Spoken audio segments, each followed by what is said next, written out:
आज के टाइम पर एसी हमारे जीवन का प्रमुख हिस्सा बन चुका है। एसी हम कहाँ लगाएं वास्तु अनुसार और कहाँ ना लगाएं, इसकी जानकारी बहुत महत्वपूर्ण है।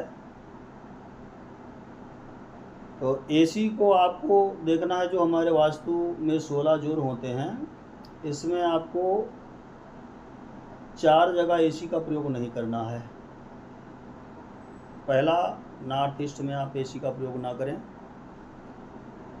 क्योंकि ये अस्पष्टता और प्रज्ञा का जोन है। यहाँ अगर एसी लगाते हैं तो आपको जो ईश्वर के द्वारा आइडिया मिलता है, जिससे आप काम करते हैं, ये चीज़ें डिस्टर्ब हो जाएंगी और मन में अस्थिरता प्रदान होगी। आपका डिसीजन श्रेष्ठ नहीं होगा, आपका विचार श्रेष्ठ नहीं होगा। इसलिए इस दिशा को अवॉइड करें। और दूसरा जोन है, आपको साउथ ईस्ट में एसी नहीं लगानी है। यहाँ से हम आने जाने वाले पैसों का विचार करते हैं, और अगर आप यहाँ पर एसी लगाते हैं तो आप महसूस करेंगे कि जो आपका आय है इसमें कमी आपको दिखेगी, पैसों की परेशानी आपको आएगी। तो इस दिशा में आपको एसी का प्रयोग नहीं करना है। तीसरा जोन जो आता है वो साउथ वेस्ट का है। यहाँ पर भी आपको एसी नहीं लगानी है, क्योंकि यहाँ पर आप एसी लगाएंगे तो ये एसी आपको आलस्य प्रदान करेगी, आप अच्छी तरीके से अपना काम नहीं कर पाएंगे। तो इसलिए साउथ वेस्ट में आप एसी का प्रयोग ना करें। और चौथा जगह है, ब्रह्म स्थान पर भी आप एसी का प्रयोग ना करें।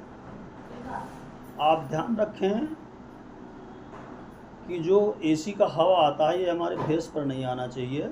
जहाँ आपका बेडरूम है वहाँ पर जहाँ आप लेटते हैं, वहाँ सीधा हवा जो इसके द्वारा निकलती है, एसी के द्वारा, ये हमारे फेस को टच नहीं करनी चाहिए। और एडवांस में अगर हम बात करें तो 45 देवता होते हैं, इनके पद पर एसी लगाने का नियम होता है।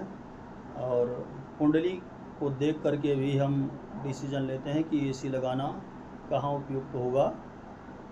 लेकिन मोटा मोटा अगर आप बेसिक वास्तु का प्रयोग कर लेते हैं और इन 4 ही जगहों को अगर आप अवॉइड कर देते हैं तो आप बाकी आप कहीं भी जो 16 जोन है वहाँ पर एसी लगा सकते हैं, कोई दिक्कत नहीं है। आपको किसी भी प्रकार की कोई वास्तु रिलेटेड जानकारी लेनी है या कुंडली के बारे में, तो आप मुझसे संपर्क कर सकते हैं और अपने जीवन का आनंद